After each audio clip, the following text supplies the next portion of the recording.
Budget mécontente de nombreux contribuables. Il irrite aussi sérieusement Noël Mamère, le député maire de Bègles, pique un coup de colère et il quitte Europe Écologie Les Verts. Pour lui, le parti ne s'est pas assez battu pour ses idées. Il considère qu'il est aux mains d'un clan. D'après lui, Cécile Duflot et ses amis dirigeraient la firme. Guillaume Darey, Mathias Second. Il est connu pour ses coups de gueule. Aujourd'hui, c'est son propre parti qu'il cible.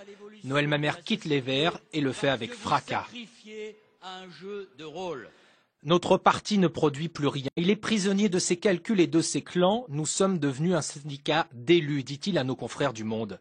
Mais surtout, Noël Mamère dénonce la reprise en main du parti par la ministre Cécile Duflot et ses amis, qu'il qualifie de firme.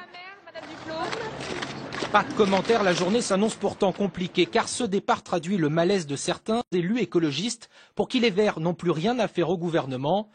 Son départ suscite ce matin des réactions contrastées.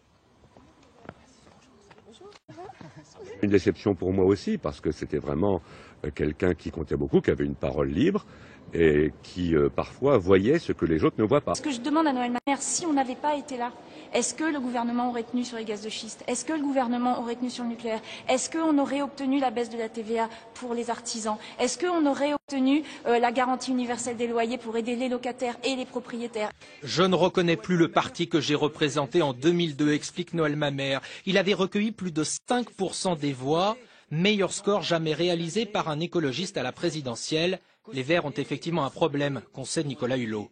Je pense que ce parti, quel qu'il soit, sans animosité, doit se dire pourquoi est-ce qu'on n'a pas rencontré les Français? Pourquoi au moment de la campagne présidentielle, on a même réussi à transformer de l'or en plomb? Parce qu'à mon avis, la jonction était possible et on a créé une forme de rejet sur ce sujet pourtant crucial.